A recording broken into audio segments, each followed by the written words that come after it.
be reminded. To call to the book of Allah. And the sunnah of His Messenger. Sallallahu Alaihi Wasallam. To guide and to be guided. By sound proof. And correct knowledge. To seek the countenance of my Lord. Nearness to Him. And His reward. Ameen. We're also here by the intention to expose ourselves to the mercy of Allah, to expose ourselves to His maghfirah, that Allah subhanahu wa ta'ala will grant us His look of rida, of pleasure, that Allah subhanahu wa ta'ala would rectify in us every erroneous ideal or thinking, and that He would make us amongst those who have sound aqidah, that He would make us amongst those who have sound iman, who have sound belief, that He would make us amongst those who are people of taqwa, that Allah subhanahu wa ta'ala would number us amongst those who follow in the true example of the Prophet Muhammad alayhi salatu wasalam. We're here by the intention that us and all those whom we love can be saved from the torment of the grave and the punishment of the hellfire, even for the blink of an eye. We're here by the intention that Allah subhanahu wa ta'ala would grant us His Jannatul Firdaus al-A'la by His mercy and His grace and His power without reckoning. So, Ameen. So I want to actually start off where we left. For the last 2 weeks, we've been covering, right, this basically the rivers to the ocean of the heart. And so, bi'idhnillah, we talked about, number one, what were the rivers to the ocean of the heart, and what were the diseases that affected them, right? Or should I say, astaghfirullah, we actually talked about what were the actions that affected the heart. That's what we talked about. We talked about what were the actions that actually affected the heart. And then we talked about its cures, right? We talked about what are the actions that can be done in order to rectify the character, right? Why are you laughing at me? Why are you laughing at me? What'd I say? No, it wasn't you. Okay. All right. However, inshallah, I'd like to spend some time for this one to say we're going to do a deep dive, right? We're going to actually dive into the depths of the ocean of the heart. Because we have looked at what were the actions that actually affected the heart, and we talked about the actions that would be the cure. However, we need to look at what are the diseases, what are the root causes for those actions, and as a result of those actions, what are the diseases in the content that our hearts may have already been affected by. You following me? So inshallah, bi'idhnillah, today is about diving deep into the depth of your heart, diving deep into the ocean of the heart. So, we always start off with my lovely woman and gentleman. So we talked about the eyes, right? And when we were talking about the eyes, we talked about, of course, the unwanted or not necessarily unwanted. We talked about the lustful gaze. And in talking about the lustful gaze, we also talked about looking at someone with the side eye, the up eye, or the down eye, right? And so, but these are actually actions that people do, right? When they give you the side eye, the up eye, the up eye, the down eye, and the side eye, right? Or the lustful gaze. Believe it or not, these two things have a deeper meaning. If we're looking at the lustful gaze, for example, we might think that lust is actually the origin of it. But in reality, the disease of it, and this is, we're going to find this connected many, many times, is hubbud dunya. Is love for the dunya. That once we begin to fall in love with the dunya, once you begin to fall in love with the world, the nature of it is you just want more. Greed, lust, more than your share. Greed and lust, pretty much the same thing.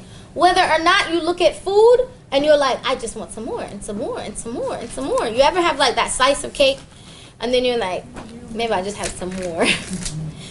Oh, it's not going to kill me if I have some more. And maybe I have some more. And maybe I have some more for breakfast. The same thing happens, subhanallah, with the lustful gaze. That basically, by nature of the brain, when you see something you like, it sends a pleasure message to your brain. Right? Your brain feels a little like, ooh, I like that. Very similar to what happens to me if I walk down, what is that? Madison Avenue. Right? With like the clothes in the window, especially the bags or the shoes. I'm like, ooh, ooh, ooh. You may have heard people sometimes just go window shopping. They don't have any money in their pocket. It's why do they do that? I actually don't go window shopping. Makes me feel horrible. But some people, they just like to go window shopping. They like just go to the mall. Just go. I just want to see the sights. I just want to see the colors and the designs and the this and the that. Why? Because it sends a pleasure signal to my brain. And naturally what happens is when you get a pleasure signal to your brain, you want more. It's like a therapy. Right. Is that what you're telling yourself? Yeah. Why? That there's some therapy to it going on? Well, there's some endorphins happening. There's some feel good that's happening. Now the brothers are looking at you on this side of the room at this moment like, I ain't going to Madison Avenue. It's the last thing in the world. That does not give me any pleasure whatsoever. However, there might be other things that give, them pleasure. When you see a beautiful woman, and I'm going to be fair to you, when you see a handsome man, right, in all fairness, there is whether or not you are bold enough, I laugh because I say bold enough, because there's sometimes people are bold, right? Sometimes people will speak out. They catcall. Sis, why you did that to me? Came out the train the other day. Man said, I love you. I said, la hawla wa la quwwata illa billah. I love you too. Subhanallah. But sometimes it's just we see something, we're like, I want some more of that. So then the eye becomes fixated. The eye is fixated on, I want some more. I want more eye candy. Feed me some more. I want to look at it more. What is the root? What is the disease that the heart is guilty of? Love of this world. Not what happens when you fall into love of this world? You can no longer see the sickness, the disease, the wickedness, or the problems attached to it. You can no longer, you're love blind. Right? You're love sick. You can't see. That subhanAllah, this constant buying, this constant, I gotta have more. I have to have another bag. I need a bag like this. I need a bag with this shape. I need a bag that's going to this outfit or these kind of shoes. Or there's so many songs about brown-skinned woman, light-skinned woman, long-haired woman, short-haired woman, this kind of woman, red-bone woman, dark-skinned woman, and just, Latino woman, African woman, this kind of woman. SubhanAllah. Countless. Why? Cannot get enough. Even though we live in the epidemic of HIV/AIDS, I think we have the highest chlamydia rate since like 1960 something, 1970 something. Just recently saw a statistic on it. Even though, subhanAllah, the level we have I find it actually amazing. The new hookup culture. I find it fascinating. Because beyond that, it will leave you the most emptiest. That's true. You have something temporarily, but it's not really yours. So you engage with it, I'm walking down the street, and the strap on my bag pops. I'm like, what? I paid, whatever.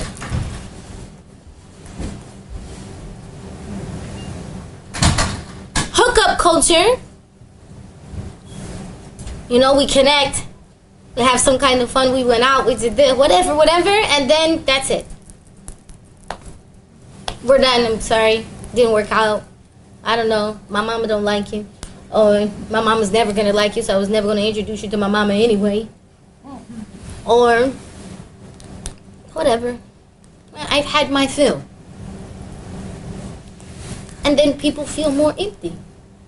More alone. The reality of it is that is the nature of dunya.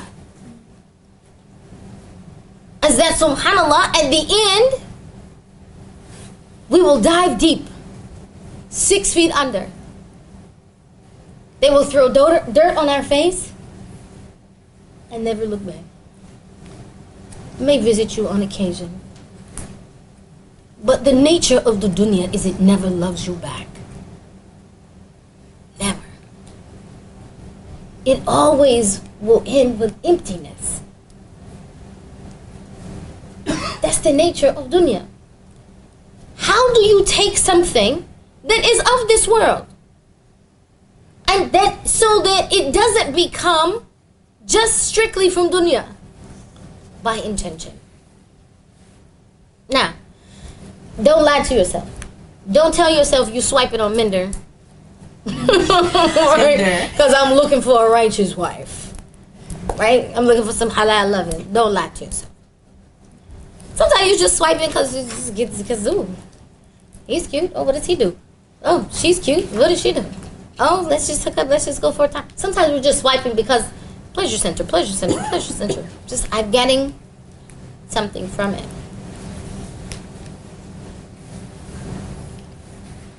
The unhooking of the heart from love of dunya is difficult.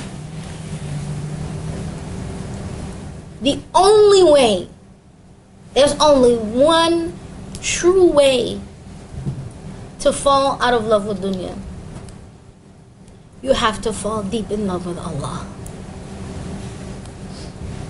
You have to fall deep, hard in love with Allah. That in every situation, in every moment, you have to be in His company. You with the people, I'm with Allah. You're listening to them, right? But you're listening for where Allah is pleased, and you're very careful. No, my Lord won't be this. My Lord would not like that. I have no time. When you are in love with Allah, you said, I can't. My eyes are for Allah. I can't. My eyes are for Allah because my heart is for Allah. And I can't cheat. Right? When you love someone, you ever been in love? Anybody been in love? Don't worry, you're not on camera, that's me. Right? You ever been in love? You've never been in love? Why? What kind of world we live in? You're afraid to say I've been in love. No, they like this. Maybe. SubhanAllah. When you fall in love, it's like this kind of thing comes over you. Where you're thinking about that person. You're thinking about what they would like. You're thinking about what gift you could give. Right? What present could you present? When you go to the mall, you're saying, wow, this person would really like that. This would look good on that person. You're thinking about, oh, well, maybe I should bring this. Maybe I should, you're like, man, I was thinking to go such and such place, but I can't do that because I got somewhere else to be. I got somebody else to talk to. They're not gonna, if I go there, maybe that's what I used to do, but that's not gonna keep our relationship sound, so you got to go. Right? Me and you can't hang out anymore. Whatever it is. And before I used to go, where was it? Somebody tell me. Okay, before I used to go to the club. But now, I met this brother. And subhanAllah, he would never go to the club. Like, he's against it. He would never go. So, I'm not, And if I go, he's like, did you go to the club? I'm like, I wasn't there. I let them losers go. Right? I let them go. I was with you. Now, alhamdulillah, if you're doing it for the half of your deen, there's absolute khair in that. Because ultimately, there's something in that for Allah as well. But that's a whole nother class. Love in marriage for the sake of Allah. Where even when you're with that person, you're in love with them because you're in love with Allah. But that's the only way to fall out of love with dunya. Is you have to be able to see the dunya for what it. When you recognize, you ever been like driven out far when it's so dark, all you can see, like the stars are so bright, almost as if you can touch them, right? And you become so fascinated with like the brightness and the beauty of the sky that whatever silly, creepy crawly might be there in the grass, you really have forgotten about it. You really don't care. You're unconcerned, right? Because you are just gazing upon this beauty and you are such in awe that whatever is happening down there, I'm not concerned with it. You're not thinking about the ants and the small stuff. You're not thinking about it. When you are in love with the majesty and the beauty of Allah, like when you can say, it's not just the stars that Ya Rabbi, you're so magnificent, you created as if I could touch it, knowing full well it's not within my lifetime to ever reach it. Right? Like, Allah, you're so kind. My eyesight is so weak. Yet, you brought it to me where I could just witness your beauty. When you're seeing past the stars and you're recognizing the one who created them, and you're just like, oh, Ya Allah, you're something. Ya Rabbi, you're amazing. When you're looking at the sunset, the sunrise and the sunset, and you're saying, it's so bright, so beautiful. And you're saying, Ya Allah, the signs you gave me inside of me, showing me brightness of so many things, my ability to see. Then you recognize in the sunset how things fade, how it will go away. Yeah, Allah never fades, never goes away. When you fall in love with Allah, following behind, you have such a distaste for lowly things. You cannot be bothered. I have no time to figure out who going where, who is doing this, who is, you can't even see, might be a hallway full of very handsome men. And you like, oh, please. You will do this. You will be mad. Shaitan, you think you gonna get me like that? You will literally do this. You will turn your back on it happily and not think about it again. When those beautiful women passing, you will squint your eye. Like, oh, Ya Rabbi. And you done forgot. They done gone. You're not thinking about them. I can't. Because I need Allah. I need Allah. I ain't got no time for that. That's the only way to fall out of love with dunya. You have to fall in love with Allah. That's the only way. That's also how that when you're looking at others, we're still on the eye. The deeper sickness of looking at people with the side eye, up eye, down eye, the sickness, the disease is kibr. The disease is arrogance. The belief that I am better than someone else.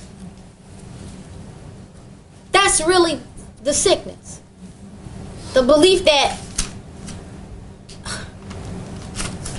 I would never do that. I can't believe you would do that. Can't believe you think like that.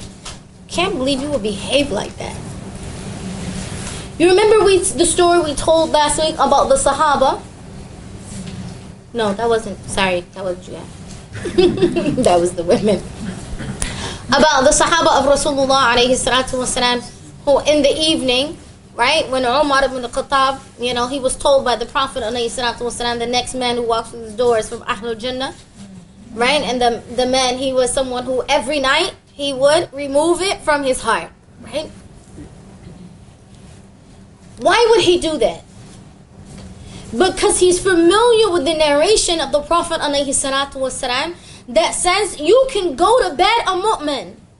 You can go to bed, and he didn't say Muslim. He said you can go to bed mu'min with iman in your heart and wake up a kafir, a disbeliever.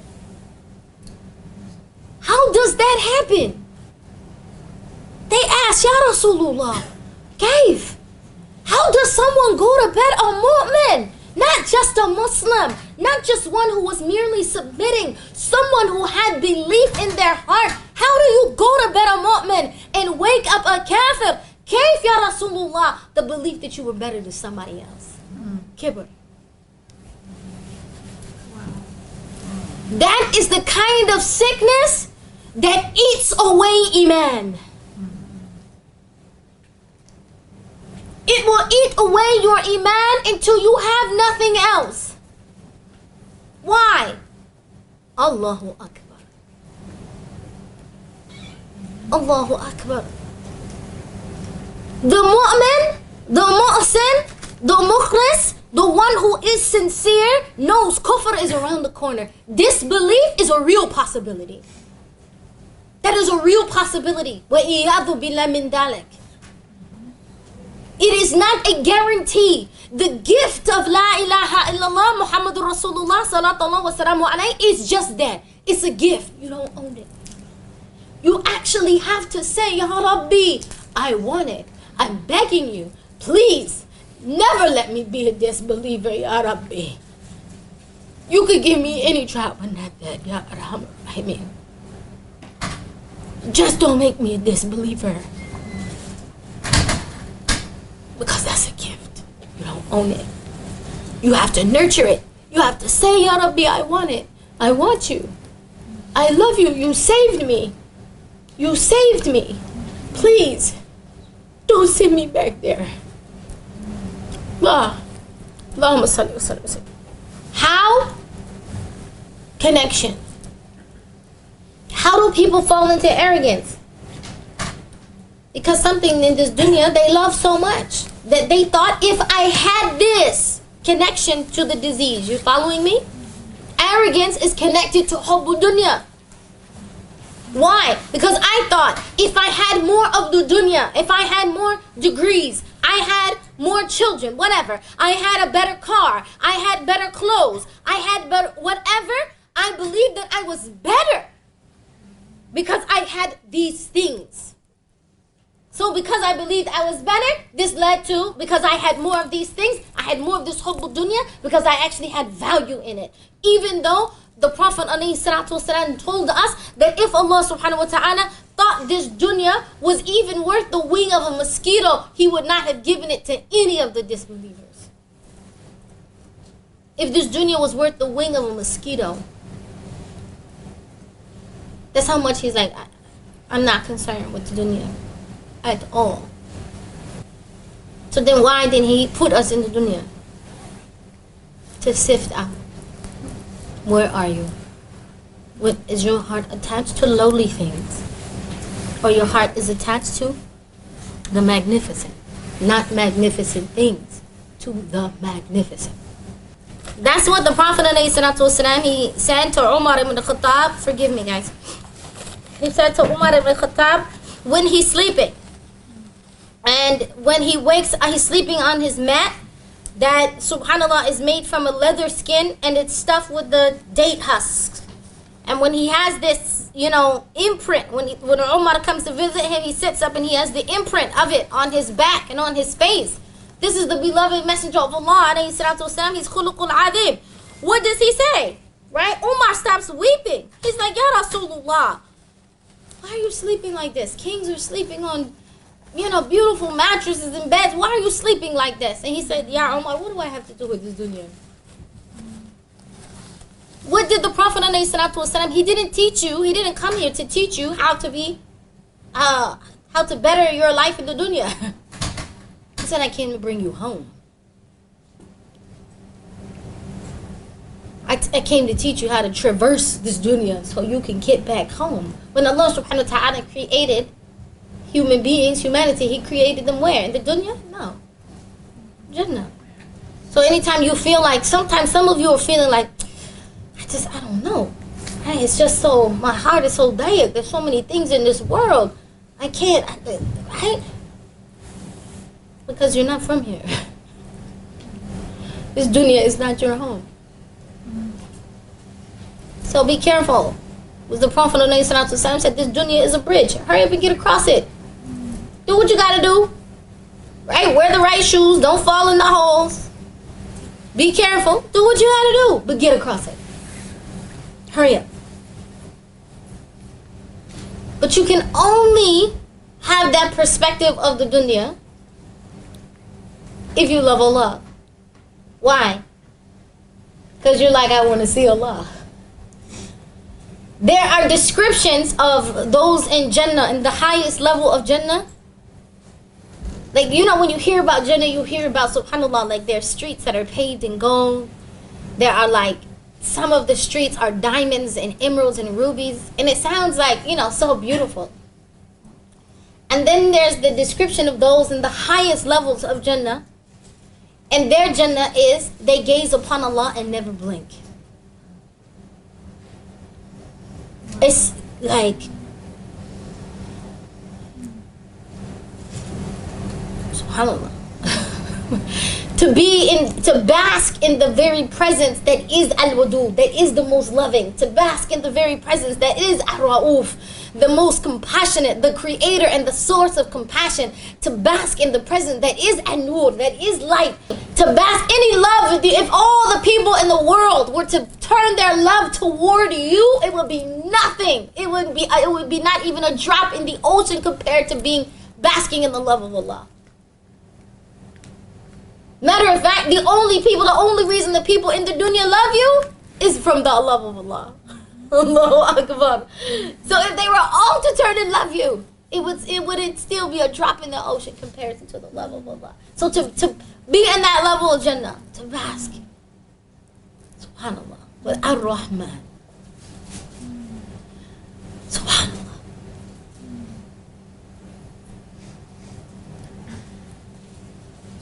If you are in love with Allah, you can't look at other people, look down on them.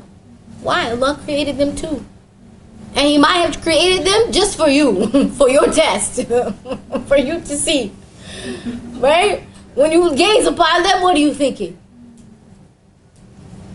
When you see them, what are you thinking?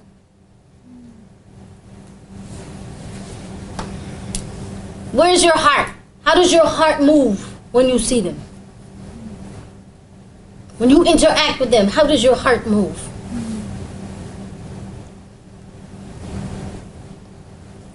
Then, the tongue. La hawla wa la quwwata illa billah. The tongue.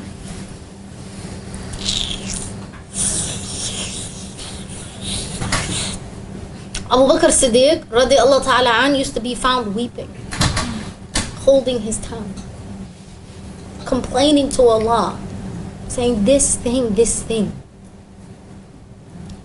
When he would be asked something, he would have to pause to take the rocks out of his mouth. He used to hold rocks in his mouth. Why? So that he would be forced to think before speaking. So that when someone would ask him a question, he would have to take the rocks out of his mouth in order to answer the question, to give him a chance to think. When asked, he said, before I destroy myself. And when asked a question, it was known that he would oftentimes just say yes, no, or maybe. No elaboration. Why? Fear of Allah. There was one particular woman who came from the Tabi'een in the later generations, and she was known that, subhanAllah, she would only recite Quran. So if you asked her a question, she would answer with a verse of the Quran. So someone else would ask, like, is she mad? Right? Like, is she crazy? Right? And she said, no, she's not crazy. She's actually probably the sanest amongst us. Why? She was afraid. If I give you an answer only to the Quran, then I will be recorded amongst those who only recited the Quran. Why? She's worried about her tongue. What is it that causes our tongues to wag uncontrollably? What is it? What is the sickness and the disease in the heart that causes us to speak? What are we speaking about? Usually we're speaking ill of other people. What is the disease of that? Kibber. Usually we're gossiping. May Allah save us from being amongst those who gossip. Right? People who gossip. By the way, there are different types of love of dunya. Because there are different types of dunya. Some people just love the drama of dunya. Just the drama. Just he will say this and he'll say that, and there'll be an excitement, and she'll say that, and then she'll be crying, and they have to run over here, and then we get to talk about it, and it'll just the drama. You know, there are people who they watch soap operas. Like they watch soap and pay for it. Pay for cable to watch soap operas. No, I'm like, you pay to watch soap operas? To watch drama that's not even real. And call people and talk about it. Did you see what happened on, I have no idea, I don't even know if these still exist, but today they have the reality shows. Oh yeah, right, real drama. Yeah. Real Housewives. Yeah. Wow. Yes. Wives. Yes. Real Housewives, Basketball Wives, Wives. or Love and Basketball, something like that. One of them shows. And they have, I remember when I heard this first thing come out, I thought to myself, that will never last. But now they have like Real Housewives of LA, Real Housewives of New York, Philly, I don't know, probably got Real Housewives of DC, Atlanta. I was like, wow, people really, and I'm like, are they Real Housewives? I have no idea, but the point is, first it was a fake drama, you're right. First it was a fake drama, and then they turned it into a real one. And, and guess what? If other people weren't addicted to drama, those shows would never last. Right? Those people become like very wealthy on what? People's drama. Which means what? You love to feast on the flesh of other people.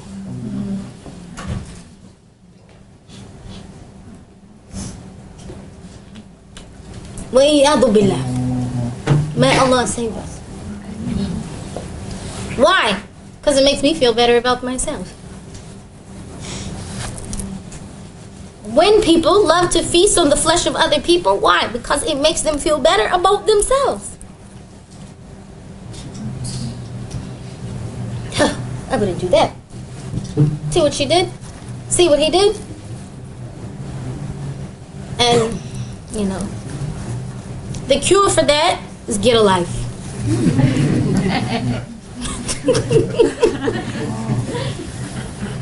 A real one. Not a dramatically made up one. One that has like some substance to it. One that's built upon something real. Not one that's built upon drama and other people's drama. Be a person of substance.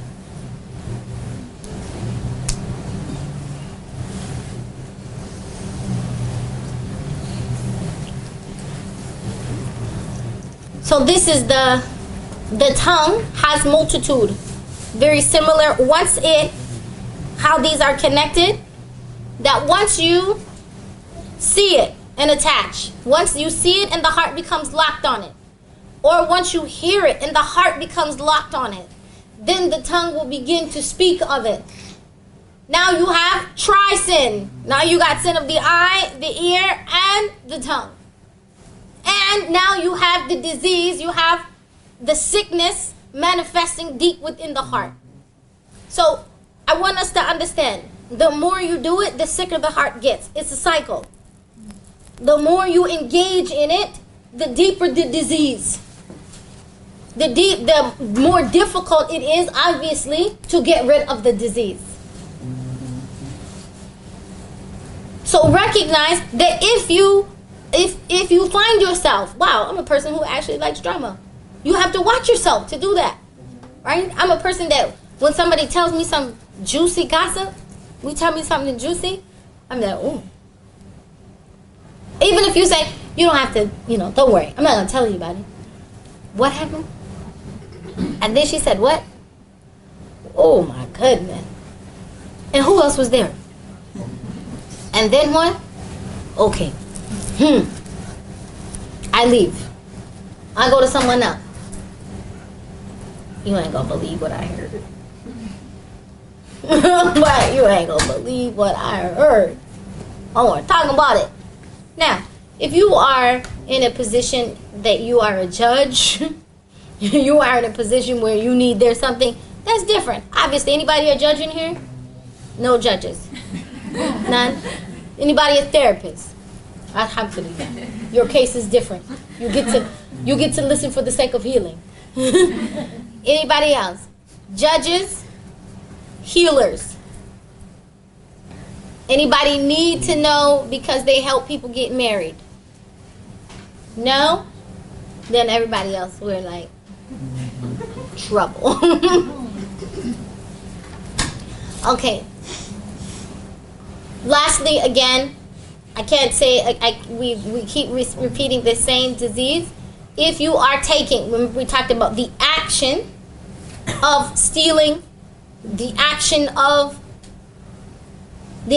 stealing, the action of taking riba, right? Taking usury from people, which just kind of goes into the cyclical poverty. This sin of the hand is what? This is obvious. What is it? What's the disease? Greed. Which is hubbul dunya, love of this world. Love of this world. It is the same. Why do you overconsume in the stomach? We talked about that disease, overconsumption in the stomach, eating from that which is haram. Why do you do it? Hubbul dunya. Why do you? And I want you to understand, why would a person sleep with one person to the next, to the next, to the next? Right? I want a girl from Guatemala, from the Dominican Republic. One from Somalia. I want one from Uzbekistan. One from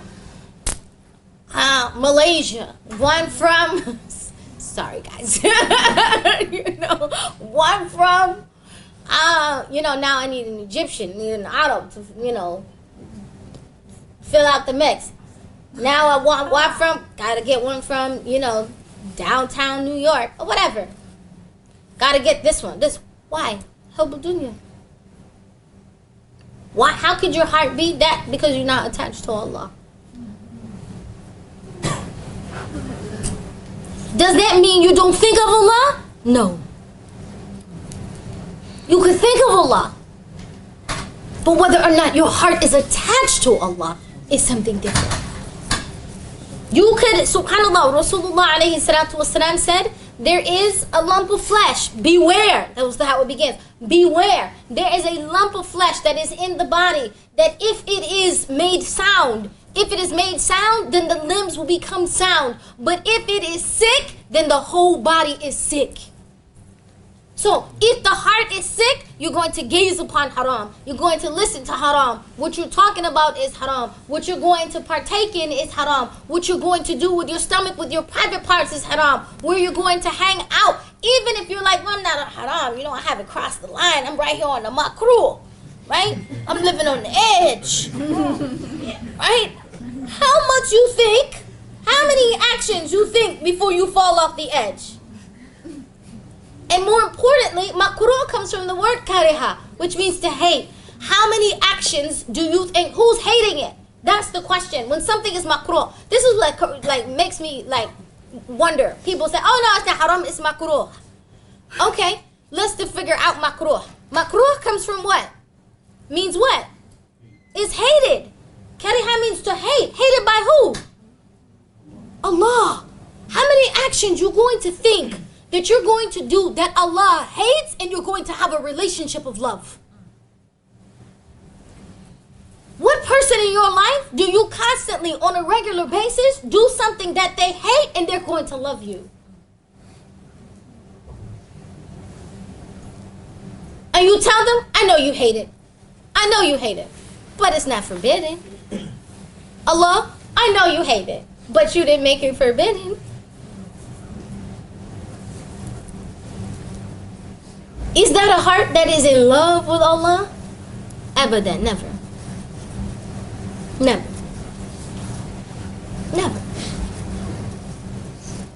Can't be.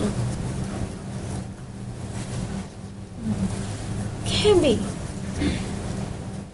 So yes, as we discussed before, you have to stop the actions. How do you stop the actions? You've got to replace them with the deeds that we discussed last week. You've got to replace them. You committing sins with your eyes? Yeah, gaze. If you have difficulty reading Quran on a regular basis, nobody believes that you're going to sit and read Quran for 20 hours a day. Right? That's not even, alhamdulillah wa shukurillah, that's not even how our deen works. Part of the reason why we have 5 different pillars, right? And so part of our worship and our relationship with Allah so that you don't get bored. Right? There's a portion of ibadah that is salah. There is a portion of ibadah is to give charity, to give sadaqah, to engage with other people. Right? There's a portion of ibadah even is to travel. There's a portion of ibadah that is to learn and to study. Why? So that there is even diversity in your worship. No one's expecting, wow, in order to fall in love with Allah, I have to read Quran 20 hours a day. All of us will be done. It's over. Forget it. Never gonna happen. Alhamdulillah wa shukurillah. Allah subhanahu wa ta'ala says, reflect upon my signs. Reflect upon my signs. Oh, you need good intention. You could be, subhanAllah, if you're like, Ya Rabbi, I want to learn more about you as I watch this sunrise, or I watch this sunset, or I look at the moon, or I look at the stars, or reflect upon the signs of Allah. Also in your own selves. Fi anfusikum, right? Reflect upon the signs in yourselves. But you got to be watching yourself. Notice how you travel. Notice the movement of your heart. When drama goes on, are you like, oh, I'm out? Do you have an aversion to it? Or is there some portion of it that likes to feed on the frenzy? Is there some portion to it that's like, I'm not feeding on the frenzy. I like to be on the edge of it and listening just a little. I'm not really in it. I'm just like right here. So I could claim I'm not in it. But I got the bird's eye view. Notice yourself. Why? So that's the only way you're going to be able to give a proper diagnosis of the condition and the state of your heart. Is there arrogance? Is there belief that you're better than someone else? The danger of kibr, the danger of that, as you know. But the Prophet ﷺ said, if you have 1 ounce of kibr in your heart, you will not enter Jannah. 1 ounce. 1 ounce of belief that you're better than somebody else. 1 ounce. Replace it with humility. Replace it with humility. Humility, humility. It's not just a lowering of the body. It's not just a lowering of the gaze. It's the lowering of the nafs. With humility. To have true remorse in your heart. That's how you start. Remorse. For all you created in the greatness of what you've given me, what have I done with them? That'll make me better. Now, what is the difference? Am I telling you to feel ashamed? No. What is the difference between grief and shame? What is the difference between grief and shame? Anybody know? Grief is, I've done something bad. Shame is, I am bad. That doesn't have a good opinion of Allah. Allah subhanahu wa ta'ala created you. Ahsan yani taqweem. That He created you in the best mold. You inherently are upon fitrah. Allah subhanahu wa ta'ala is your creator. And He is the greatest. He breathed ruh and no chance. There is a difference. Why? Because shame, if I am inherently bad, then I can't repair. I can't fix it. There's no getting better. But if I have remorse or sadness over something, over an action I've committed, that can be repaired. The difference between saying that when you have low self-esteem, you have the same problem with someone who has arrogance. Why? Because you're both overly concerned with your nafs. It's all about you either way. You're still not focused on the one who has power, who's all powerful. So that's not going to work.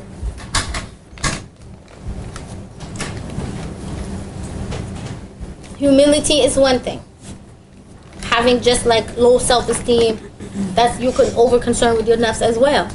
That both of them, get over yourself. In both cases. We have the responsibility to be better, to do better, to strive towards better. Why? Because our hearts belong to Allah. So none shall benefit except the one who comes with qalban saliman, with a sound heart.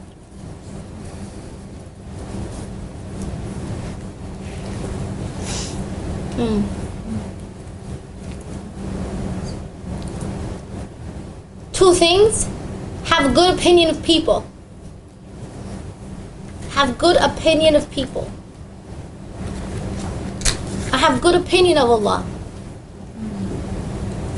The first, have good opinion of people. Believe they've done something wrong. You saw them do it. I know they're gonna fix it. I know they're gonna repent. I know they're gonna repair it. I know they're gonna get better. I know they're gonna, I have good opinion. Have good opinion of people. Attribute faultiness to yourself. If you are in a situation where you feel like someone is wrong, attribute faultiness to yourself. Perhaps I just didn't perceive that right. Perhaps, perhaps if I had done such and such, maybe Allah subhanahu wa ta'ala put me in a position to, gently remind. Or maybe Allah subhanahu wa ta'ala put them in my path to reflect upon myself. Allah subhanahu wa ta'ala put them in my path to be a mirror. For me to shine a reflection upon my own self. Whatever it is, attribute it to yourself. Have a good opinion of them. They're going to repent. They're going to learn. They're going to elevate. They're going to be great. It's going to be good. The flip side, higher than the people. Have a good opinion of Allah. When it's difficult to have good opinion of people, have good opinion of Allah always. Allah will guide them. Allah will show them. Allah will protect them. Allah will forgive them. Allah will have mercy on them. Allah will show them the way. Allah will provide for them. Whatever it is, Allah will increase them. Why? Because your heart is at risk. Your heart is at risk of turning that corner as the earth is turning on its axis.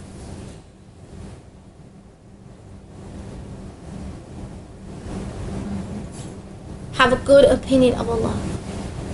Allah, you will get me through this. Allah, you will guide me.